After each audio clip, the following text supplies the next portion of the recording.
Meneam. La signification du lieu prête parfois à discussion. La plus plausible semble procéder de Méné, Ménès, colline, et Am, évolution de Kam en Hamp, oblique, courbe, tortueux. Les habitants désignaient ce quartier à Hart, en référence au pittoresque corps de garde blotti entre les énormes rochers. Mais l'appellation Meneam n'est pas récente. Les registres paroissiaux de Kerlouan en font mention dès 1640, sous la graphie de Mélé-Am. Mélé ayant valeur de Ménès, colline aujourd'hui. Nous sommes ici sur la dune de Meneam, face à la mer, dans la crique de Porce-Goret. Cette dune, qui fut longtemps une sécherie pour les goémoniers, est devenue le plus bel amphithéâtre marin de Bretagne. C'est ici que tous les étés, la troupe Avrobagan, née dans le pays pagan il y a plus de 40 ans, joue ses grands spectacles son et lumière. En 2005 fut créé ici Pêcheur de Goémon, d'après le roman d'Yvonne Pagnès. Cette pièce racontait la vie et le travail des goémoniers sur la côte du pays pagan dans les années 30 et aussi le destin des pigouillés.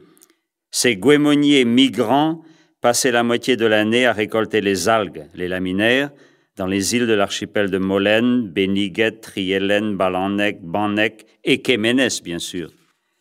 Puis fut joué Baganankou, d'après le roman de Pierre Macorlan, Les clients du bon chien jaune.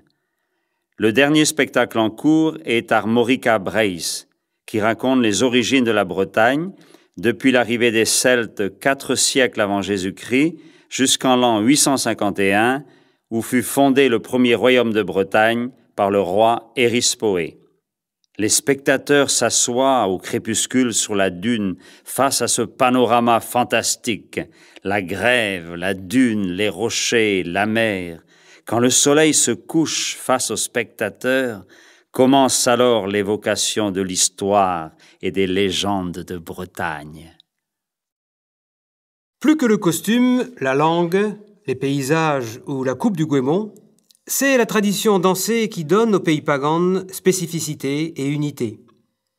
De Goulvin jusqu'à la Bervrac, on pratique la danse roune, Kerurus, la terre du pont, Ménéham, le Petit Paris, le Kurnik, le Leuré, Tréménard, Lilia, près de la mer, loin du bourg, de l'église et de ses interdits.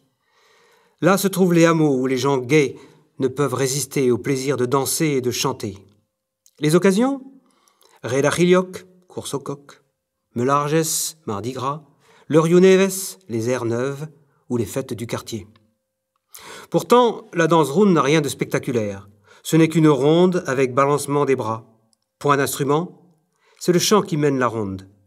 Unan dautri rund, et le meneur lance son chant, repris par les danseurs. Cette ronde à 3 pas est connue le long des côtes du Léon, de Bretagne et d'ailleurs. Les paganis lui ont donné un rythme plus soutenu au refrain. Le pas est sauté, salut aux cavalières, lancer de jambes et mouvement des bras. Pas de règle stricte pour ces temps forts. C'est le meneur et son chant qui indiquent l'alternance. Chaque chant, généralement en breton, a son temps et bien sûr son histoire, où l'on rit, on frappe du pied avec ce côté sauvage, pagan. Le bal musette sonna la fin apparente de la danse roune. Heureusement, quelques familles du bord de mer ont continué la tradition le dimanche, au mariage, aux kermesses et aux fêtes bretonnes. Avec ses nombreux adeptes, elle est vivante aux fêtes des goémoniers, aux Festu Days de Ménéham en été. En hiver, un dimanche par mois, dans les salles de Plounéo 13, Brignogan, Kerlouan, Guissény et Plouguerneau, on entend encore Eis lion runnen tualda bariz o getron la tradadara.